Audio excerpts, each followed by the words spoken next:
राधा मेरी स्वामिनी और मैं राधे को दास, जन्मो जन्मो मोहे दीजियो श्री वृंदावन धाम बास। राधे राधे, जय जय पांडुबा निर्जला एकादशी की। प्रिय भक्त, एकादशीर पवित्र दिने आमरा भगवान श्रीकृष्णेर नित्यधाम बृंदावन धाम के दर्शन करते करते पांडुबा निर्जला एकादशीर महिमा श्रवण करब। बला हय एई जगतेर যত নদী রয়েছে তার মধ্যে সর্বশ্রেষ্ঠ হলো গঙ্গা নদী, এবং যত দেবতা রয়েছে তার মধ্যে সর্বশ্রেষ্ঠ হলো ভগবান বিষ্ণু, এবং যত বৈষ্ণব রয়েছে তার মধ্যে সর্বশ্রেষ্ঠ হলো মহাদেব শিব শঙ্কর। তেমনি এই জগতে যত ব্রত রয়েছে সেই ব্রতের মধ্যে সর্বশ্রেষ্ঠ হলো একাদশীর ব্রত। তাই তো বলা হয় মাধব তিথি ভকতির জননী যতনে পালন করি। এই মাধব তিথি হলো ভক্তির জননী। এই একাদশীর ব্রত যদি আমরা নিষ্ঠা সহকারে পালন করি, এই ব্রত কথা শ্রবণ করি, তাহলে ভগবান আমাদের অনন্য ভক্তি দান করবে, কৃষ্ণ প্রেম প্রদান করবে। তাই তো প্রিয় ভক্ত, এই একাদশীর মহিমা মন দিয়ে শ্রবণ করুন এবং ভগবানের অপ্রাকৃত কৃপা লাভ করুন। জ্যৈষ্ঠ শুক্লপক্ষীয় এই নির্জলা একাদশীর ব্রত সম্পর্কে ব্রহ্ম বৈবর্তন পুরাণে ভীমসেনের সংবাদে বর্ণিত হয়েছে। মহারাজ যুধিষ্ঠির বললেন, হে জনার্দন, আমি অপরা একাদশীর সমস্ত মাহাত্ম্য কথা শ্রবণ করলাম। এখন জ্যৈষ্ঠ শুক্লপক্ষীয় একাদশীর নাম ও মাহাত্ম্য কৃপা করে আমার কাছে বর্ণনা করুন। শ্রীকৃষ্ণ বললেন, এই একাদশীর কথা মহর্ষি ব্যাসদেব বর্ণনা করবেন, কেননা তিনি সর্বশাস্ত্রের অর্থ ও তত্ত্ব সম্পূর্ণরূপে জানেন। রাজা যুধিষ্ঠির ব্যাসদেবকে বললেন, হে মহর্ষি দ্বৈপায়ন, আমি মানুষের লৌকিক ধর্ম এবং জ্ঞানকাণ্ডের বিষয় অনেক শ্রবণ করেছি। আপনি যথাযথভাবে ভক্তি বিষয়নী কিছু ধর্মকথা এখন বর্ণনা করুন। শ্রী ব্যাসদেব বললেন, হে মহারাজ, তুমি যে সমস্ত ধর্মকথা শুনেছ, এই কলিযুগের মানুষের পক্ষে সে সমস্ত পালন করা অত্যন্ত কঠিন, যা সুখে সামান্য খরচে অল্প কষ্টে সম্পাদন করা যায় এবং মহাফল প্রদান করে। সমস্ত শাস্ত্রের সারস্বরূপ সেই ধর্মই কলিযুগের মানুষের পক্ষে পালন করা শ্রেয়। সেই ধর্মকথাই এখন আপনার কাছে বলছি। উভয় পক্ষের একাদশীর দিনে ভোজন না করে দ্বাদশীর দিনে স্নান করে শুদ্ধ চিত্ত হয়ে নিত্যকৃত সমাপনের পরে শ্রীকৃষ্ণের অর্চন করবে। এরপর ব্রাহ্মণদের প্রসাদ ভোজন করাবে। যে সকল ব্যক্তি স্বর্গে যেতে চায় তাদের সারা জীবন এই ব্রত পালন করা উচিত। পাপ কর্মে রত ও ধর্মহীন ব্যক্তিও যদি এই একাদশীর দিনে ভোজন না করে তবে তারাও যম যতনা থেকে রক্ষা পেতে পারে। শ্রী ব্যাসদেবের এসব কথা শুনে গদাধর ভীমসেন অস্বস্ত পাতার মতো কাঁপতে কাঁপতে বলতে লাগলেন, হে মহাবুদ্ধি পিতামহ, মাতা কুন্তী, দ্রৌপদী, ভ্রাতা যুধিষ্ঠির, অর্জুন, নকুল, সহদেব এরা সকলেই একাদশীর দিনে ভোজন করে না। আমাকেও অন্ন গ্রহণ করতে নিষেধ করে, কিন্তু দুঃসহ ক্ষুধা যন্ত্রণার জন্য আমি উপবাস করতে পারি না। ভীমসেনের এরকম কথায় ব্যাসদেব বলতে লাগলেন, যদি স্বর্গ আদি দিব্যধাম লাভের তোমার একান্তই ইচ্ছা থাকে তবে উভয় পক্ষের একাদশীতে ভোজন করবে না। তদ উত্তরে ভীমসেন বললেন, আমার নিবেদন এই যে উপবাস তো দূরের কথা, দিনে একবার ভোজন করে থাকাও আমার পক্ষে অসম্ভব, কারণ আমার উদরে বিক নামে অগ্নি রয়েছে। ভোজন না করালে কিছুতেই সে শান্ত হয় না। তাই প্রতিটি একাদশী পালনে আমি একেবারেই অপারগ। হে মহর্ষি, বছরে একটি মাত্র একাদশীর ব্রত পালন করে আমি দিব্যধাম লাভ করতে পারি, এরকম কোনো একাদশীর কথা আমাকে নিশ্চিত করে বলুন। তখন ব্যাসদেব বললেন, জ্যৈষ্ঠ মাসের শুক্লপক্ষীয় একাদশীর তিথিতে জল পান পর্যন্ত না করে সম্পূর্ণ উপবাস থাকবে, তবে আসমানে কোনো দোষ হবে না। ওই দিন অন্ন আদি গ্রহণ করলে ব্রত ভঙ্গ হয়। একাদশীর দিন সূর্যোদয় থেকে দ্বাদশীর দিন পর্যন্ত জল পান বর্জন করলে অনায়াসে 12টি একাদশীর ফল লাভ হয়।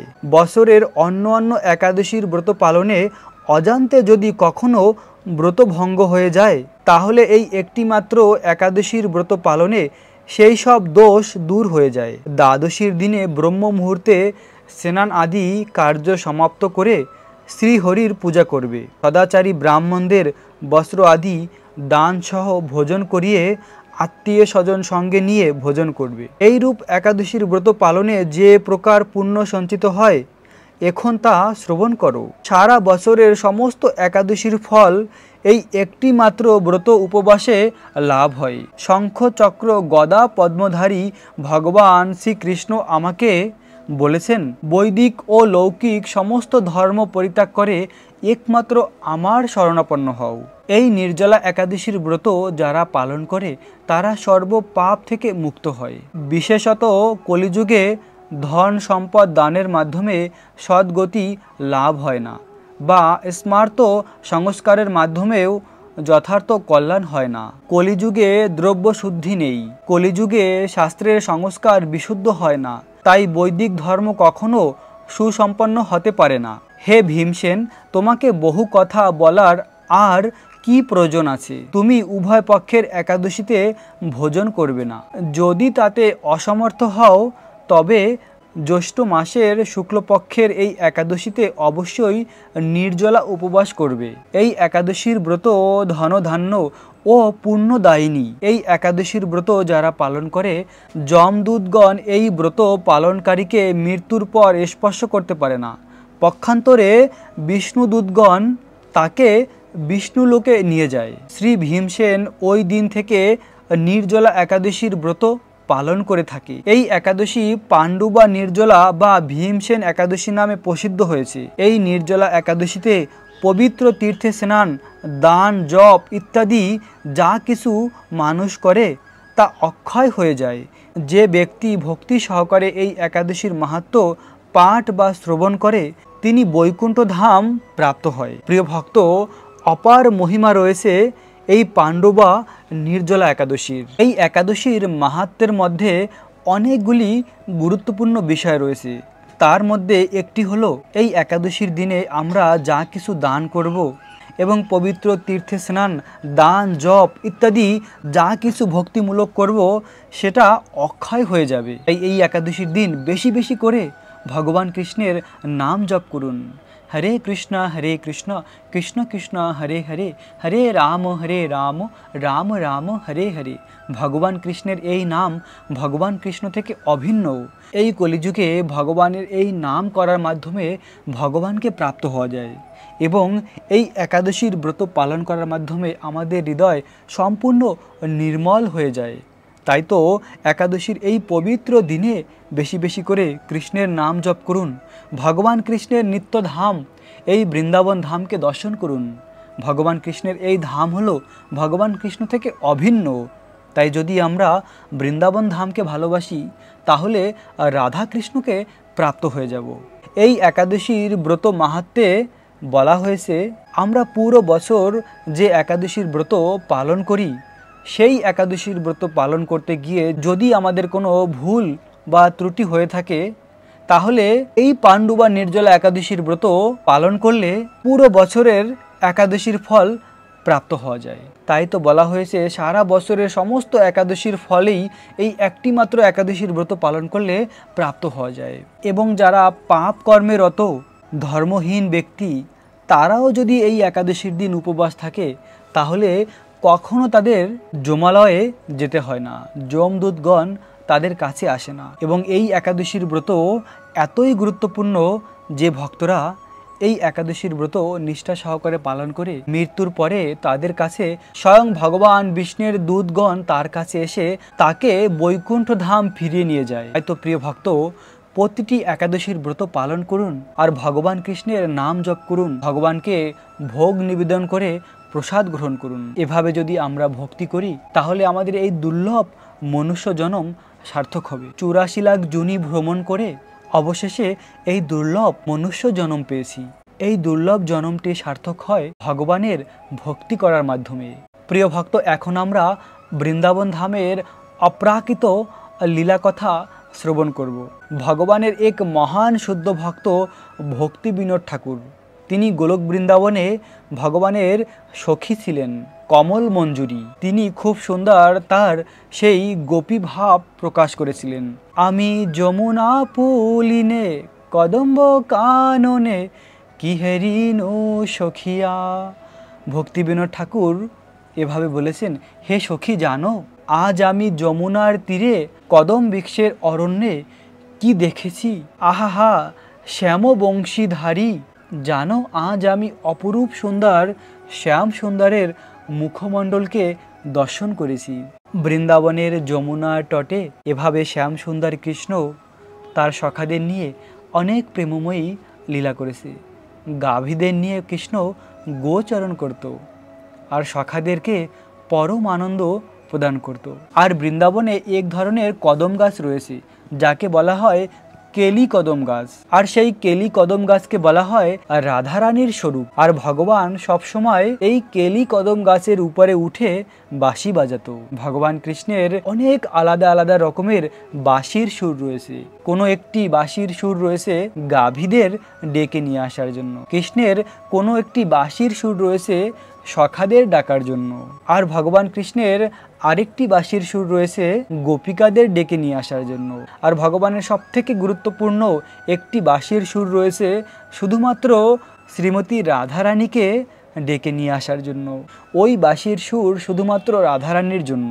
আর এভাবে কৃষ্ণ বৃন্দাবনের যমুনা তটে কদম বৃক্ষে উঠে কৃষ্ণ যখন বাঁশি বাজাতো, রাধারানী ছুটে চলে আসতো কৃষ্ণের কাছে। প্রিয় ভক্ত, ভগবান কৃষ্ণের এই বৃন্দাবন লীলা অপ্রাকৃত লীলা। আর সেই অখিল ব্রহ্মাণ্ডের মালিক ভগবান কৃষ্ণ, যার থেকে এই সব কিছু এই জগতের প্রকাশিত হয়েছে, সেই ভগবান ব্রহ্মার একদিনে একবার এই ভৌতিক সংসারে লীলা করার জন্য আসে। সত্য, ত্রেতা, দাপর, কলি, এরকম 4টি যুগে একটি দিব্য যুগ হয়। এরকম 1000 দিব্য যুগে ব্রহ্মার একদিন হয়। আর সেই ব্রহ্মার একদিনে স্বয়ং ভগবান শ্রীকৃষ্ণ তার স্বধাম গোলক বৃন্দাবন থেকে এই জগতে লীলা করার জন্য আসে। আর যখন ভগবান তার এই লীলা প্রকাশ করে, তখন তার স্বধামকে এই জগতে নিয়ে আসে। এই বৃন্দাবন ধামকে বলা হয় ভগবান শ্রীকৃষ্ণের হৃদয়। আমরা যখন বৃন্দাবন ধামে এসে প্রবেশ করব, তখন বুঝতে হবে আমরা ভগবান শ্রীকৃষ্ণের হৃদয়ে প্রবেশ করেছি। ভগবানের হৃদয় সমতুল্য এই বৃন্দাবন ধাম অতি পবিত্র।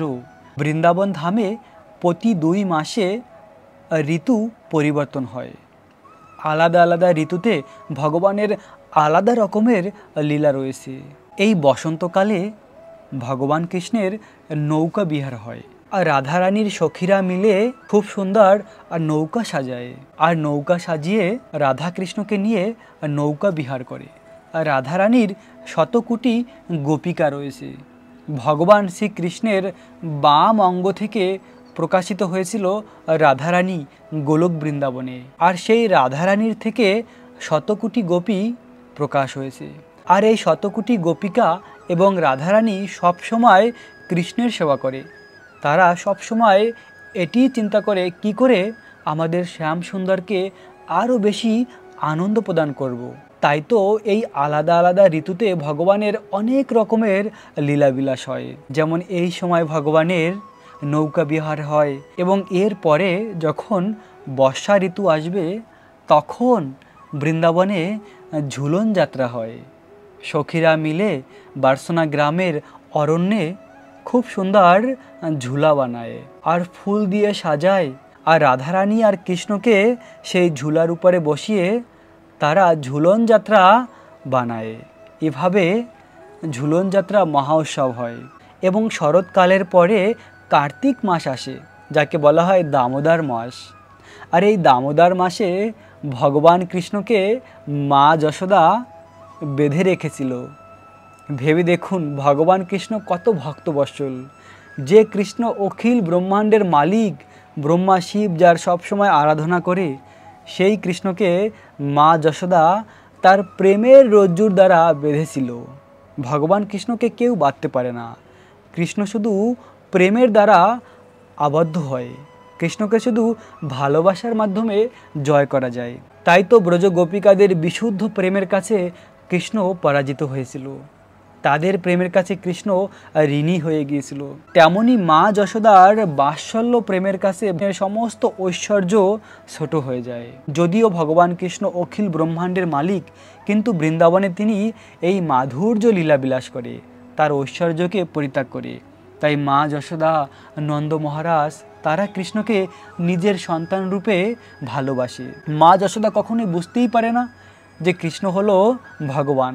মা যশোদা সবসময় ভাবে, এ তো আমার কানহা, আমার কানহাকে যদি আমি দেখভাল না করি তাহলে কে দেখবে? আমার কানহাকে আমাকে সবসময় দেখভাল করতে হবে। তাই মা যশোদা যেভাবে কৃষ্ণকে প্রচুর ভালোবাসতো, তেমনি কখনো কখনো শাসনও করত। যদিও নন্দ মহারাজ কখনো শাসন করতো না, নন্দ মহারাজ সবসময় কৃষ্ণকে ভালোবাসতো, কিন্তু মা যশোদা কখনো কখনো কৃষ্ণকে শাসন করত। আর মায়েদের শাসন করা উচিত, শাসন করার মাধ্যমে সন্তান আরও সুসন্তান হয়ে ওঠে। তেমনি একবার মা যশোদা একটি ঘরে অনেক ননি মাখন বানিয়ে রেখেছিল, আর একদিন মা যশোদা কৃষ্ণকে কোলে নিয়ে দুধ পান করাচ্ছিল। দূরে চুলার উপরে যে দুধ ছিল সেই দুধ পড়ে যাচ্ছিল, তো মা যশোদা কৃষ্ণকে কোল থেকে নামিয়ে সেই দুধকে বাঁচানোর জন্য গিয়েছিল। আর কৃষ্ণ খুব ক্রোধান্বিত হয়েছিল যে আমার থেকে দুধ বড় হয়ে গেল। আর তখন কৃষ্ণ রাগ করে পাশের ঘরে মা যশোদা যে ননি মাখন বানিয়ে রেখেছিল সেই সমস্ত ননি মাখনের হাঁড়ি ভেঙে দিয়েছিল, আর সমস্ত ননি মাখন বাঁদরদের খাইয়ে দিয়েছিল। মা যশোদা এই সমস্ত দেখে খুব ক্রোধান্বিত হয়েছিল, আর কৃষ্ণকে এই স্থানে বেঁধে রেখেছিল। মা যশোদা তার কানহাকে এই স্থানে বেঁধে রেখেছিল, আর কানহা কৃষ্ণ মা যশোদার বিশুদ্ধ প্রেমের কাছে বাধা পড়েছিল। আর বিকেলবেলা নন্দ মহারাজ যখন গোচরণ লীলা থেকে ফিরে এসেছিল, তখন বলছিল, কে কে আমার কানহাকে বেঁধেছে? কোনো একজন গোপী এসে বলছিল মা যশোদা বেঁধেছে। তখন নন্দ মহারাজ একদম চুপ হয়ে গিয়েছে, আর তখন কৃষ্ণের বন্ধন খুলে দিয়েছিল। আর সেই সময় নন্দ মহারাজ আর যশোদা মা 3 দিন পর্যন্ত কথা বলেনি। নন্দ মহারাজ এভাবে কথা বলেনি যে আমার কানহাকে বেঁধে রেখেছে, কেননা নন্দ মহারাজ খুব ভালোবাসতো কৃষ্ণকে। আর মা যশোদাও লজ্জায় নন্দ মহারাজের সঙ্গে কথা বলেনি। যদিও মা যশোদা কৃষ্ণকে বেঁধেছিল, কিন্তু মা যশোদার প্রেমের কাছে কোনো তুলনা হয় না। মা যশোদা তো কৃষ্ণকে খুব ভালোবাসে, তাই তো মা যশোদা লজ্জায় নন্দ মহারাজের সামনে যায়নি 3 দিন পর্যন্ত। তখন কৃষ্ণ নন্দ মহারাজের হাত ধরে আর যশোদা মায়ের হাত ধরে একসঙ্গে এসে তাদেরকে মিল করেছিল। এভাবে ভগবান কৃষ্ণের অদ্ভুত প্রেমময়ী লীলা এই বৃন্দাবনে। একবার মা যশোদা কৃষ্ণকে বলছিল, কৃষ্ণ তুমি তো বৃন্দাবনের অরণ্যে যাচ্ছ, কিন্তু তোমার যে চরণ খুব কোমল, তুমি পাদুকা পরে যাও। তখন কৃষ্ণ বলল, মা আমি হলাম গোপাল, গাভীদের পালন করি, গাভীরা খালি পায়ে রয়েছে, আমি কি করে পাদুকা পরে যেতে পারি? এভাবে ভগবান কৃষ্ণ বৃন্দাবনের অরণ্যে অরণ্যে খালি পায়ে বিচরণ করেছে আর গাভীদের পালন করেছে। আর যখন কৃষ্ণ এভাবে খালি পায়ে বৃন্দাবনের অরণ্যে যেত, গোপিকাদের খুব কষ্ট হতো। তাই তো গোপিকারা শ্রীমদ্ ভাগবতমে এভাবে স্তুতি করেছে যে হে কৃষ্ণ, তোমার চরণ কমল এত কোমল, আর সেই চরণ কমল যদি বৃন্দাবনের বনের কাঁটা বা পাথরের কণা লেগে আঘাত লাগে, সেই চিন্তায় আমরা খুব দুঃখী। তাই তো হে কৃষ্ণ, তুমি তোমার চরণ আমাদের হৃদয়ের উপরে রাখো, তারপরে তুমি বনে প্রবেশ করো। এভাবে গোপিকাদের প্রেম ছিল এই জগতের সর্বশ্রেষ্ঠ। তারা প্রতিটি সময় কৃষ্ণের কথা চিন্তা করত যে আমাদের কৃষ্ণ এখন কি করছে, কৃষ্ণ কখন বন থেকে ফিরে আসবে, কৃষ্ণকে কখন আমরা এক পলক দর্শন করব। এরকম অপ্রাকৃত প্রেম ছিল গোপিকাদের। তাই তো প্রিয় ভক্ত, আমরাও যদি গোপিকাদের পদঙ্গ অনুসরণ করে কৃষ্ণকে ভালোবাসি, তাহলে আমরাও এই অপ্রাকৃত বৃন্দাবন ধামকে প্রাপ্ত হতে পারি। এই ব্রজের কৃষ্ণ আবার এই কলিযুগে ভক্তরূপে এসেছে, চৈতন্য মহাপ্রভু রূপে, আর তিনি বৃন্দাবন ধামে আমরা কিভাবে ফিরে যেতে পারি সেই পন্থা দিয়েছে। ভগবান কৃষ্ণের নাম, হরে কৃষ্ণ মহামন্ত্র, ভগবান কৃষ্ণের নাম জপ করুন, একাদশীর ব্রত পালন করুন। এভাবে ভগবান কৃষ্ণকে ভালোবাসলে আমরাও এই জীবনের শেষে গোলক বৃন্দাবন ফিরে যাব। সেখানে গিয়ে ভগবান কৃষ্ণের নিত্যধাম প্রাপ্ত হব, ভগবান কৃষ্ণের প্রেমময়ী সেবা প্রাপ্ত হব। প্রিয় ভক্ত, এখন আমরা একাদশীর পরের দিন পারণের সময়সীমা জেনে নেব। একাদশীর পরের দিন পারণ করে একাদশীকে পূর্ণ করতে হয়। বাংলাদেশের ভক্তরা একাদশীর পরের দিন পালন করবেন সকাল 5টা 17 থেকে 8টার মধ্যে। পশ্চিমবঙ্গ বা কলকাতার ভক্তেরা একাদশীর পরের দিন পালন করবেন সকাল 4টা 53 থেকে 7টা 30-এর মধ্যে। দিল্লির ভক্তরা একাদশীর পরের দিন পালন করবেন 5টা 23 থেকে 7টা 30-এর মধ্যে। মুম্বাই মহারাষ্ট্রের ভক্তরা একাদশীর পরের দিন পালন করবেন 6টা 1 থেকে 7টা 30-এর মধ্যে। পুনে মহারাষ্ট্রের ভক্তরা একাদশীর পরের দিন পালন করবেন 5টা 58 থেকে 7টা 30-এর মধ্যে। চেন্নাই তামিলনাড়ুর ভক্তরা একাদশীর পরের দিন পালন করবেন 5টা 43 থেকে 7টা 30-এর মধ্যে। ভুবনেশ্বর উড়িষ্যার ভক্তরা একাদশীর পরের দিন পালন করবেন 5টা 7 থেকে 7টা 30-এর মধ্যে। বিহারের ভক্তরা একাদশীর পরের দিন পালন করবেন সকাল 5টা থেকে 7টা 30-এর মধ্যে। ঝাড়খণ্ডের ভক্তরা একাদশীর পরের দিন পালন করবেন 5টা 2 থেকে 7টা 30-এর মধ্যে। শিলং মেঘালয়ের ভক্তরা একাদশীর পরের দিন পালন করবেন 4টা 30 থেকে 7টা 30-এর মধ্যে। গুয়াহাটি আসামের ভক্তরা একাদশীর পরের দিন পালন করবেন 4টা 30 থেকে 7টা 30-এর মধ্যে। মণিপুরের ভক্তরা একাদশীর পরের দিন পালন করবেন 4টা 25 থেকে 7:30টার মধ্যে। বৃন্দাবনের ভক্তরা একাদশীর পরের দিন পালন করবেন 5টা 24 থেকে 7টা 30-এর মধ্যে। ব্যাঙ্গালোর কর্ণাটকের ভক্তরা একাদশীর পরের দিন পালন করবেন 5টা 54 থেকে 7টা 30-এর মধ্যে। হায়দ্রাবাদ তেলেঙ্গানার ভক্তরা একাদশীর পরের দিন পালন করবেন 5টা 42 থেকে 7টা 30-এর মধ্যে। আগরতলা ত্রিপুরার ভক্তরা একাদশীর পরের দিন পালন করবেন 4টা 38 থেকে 7টা 30-এর মধ্যে। গুজরাটের ভক্তরা একাদশীর পরের দিন পালন করবেন সকাল 6টা থেকে 7টা 30-এর মধ্যে। কেরালার ভক্তরা একাদশীর পরের দিন পালন করবেন 6টা 3 থেকে 7টা 30-এর মধ্যে। পাঞ্জাবের ভক্তরা একাদশীর পরের দিন পালন করবেন 5টা 24 থেকে 7টা 30-এর মধ্যে। আর রাজস্থানের ভক্তরা একাদশীর পরের দিন পালন করবেন 5টা 39 থেকে 7টা 30-এর মধ্যে। মধ্যপ্রদেশের ভক্তরা একাদশীর পরের দিন পালন করবেন 5টা 30 থেকে 7টা 30-এর মধ্যে। উত্তরপ্রদেশের ভক্তরা একাদশীর পরের দিন পালন করবেন 5টা 12 থেকে 7টা 30-এর মধ্যে। হরিয়ানার ভক্তরা একাদশীর পরের দিন পালন করবেন 5টা 27 থেকে 7টা 30-এর মধ্যে। নাগাল্যান্ডের ভক্তরা একাদশীর পরের দিন পালন করবেন 4টা 19 থেকে 7টা 30-এর মধ্যে। বিশাখাপট্টনা অন্ধ্রপ্রদেশের ভক্তরা একাদশীর পরের দিন পালন করবেন 5টা 22 থেকে 7টা 30-এর মধ্যে। গোয়ার ভক্তরা একাদশীর পরের দিন পালন করবেন 6টা 3 থেকে 7:30টার মধ্যে। প্রিয় ভক্ত, এই ছিল অনেক স্থানের পালনের সময়সীমা। এই সময় আপনারা পালন করে একাদশীকে পূর্ণ করবেন। একাদশীর পরের দিন পালন করার মাধ্যমে একাদশী পূর্ণ হয়। পালন মানে হলো এই নির্দিষ্ট সময়ের মধ্যে অন্ন খেয়ে একাদশীকে পূর্ণ করা। যেমন আমরা এই একাদশীর দিন সমস্ত রকমের অন্ন রবি শস্যকে বর্জন করি, তাই একাদশীর পরের দিন দ্বাদশীর দিন সেই সমস্ত অন্ন খেয়ে একাদশীকে পূর্ণ করতে হয়। একাদশীর পরের দিন দ্বাদশীর দিন ব্রহ্ম মুহূর্তে ঘুম থেকে উঠে স্নান করে ভগবানের জন্য রান্না করে ভগবানকে ভোগ নিবেদন করুন আর সেই প্রসাদ গ্রহণ করুন। আর পালনের আগে ভগবানকে প্রার্থনা করুন, হে ভগবান, তোমার সন্তুষ্টি বিধানের জন্য এই একাদশীর ব্রত পালন করেছি, তুমি কৃপা করে এই একাদশীর সম্পূর্ণ ফল আমাদের প্রদান করো। এভাবে একাদশীর পরের দিন পালন করুন। প্রিয় ভক্ত, এই একটিমাত্র একাদশী রয়েছে বছরে যেটি সম্পূর্ণ নির্জলা ব্রত পালন করতে হয়। এই একাদশীর ব্রত যদি কেউ নির্জলা থাকতে পারে তাহলে সে বছরের বাকি সমস্ত একাদশীর ফল অনায়াসে প্রাপ্ত হয়ে যাবে। তাই যার শরীর সম্পূর্ণ সুস্থ রয়েছে, যে পুরো নির্জলা থাকতে পারবে, সেই নির্জলা থাকবেন। কেননা এখন প্রচণ্ড গরম, এই গরমে নিজের শরীরের উপরে বিচার করবেন।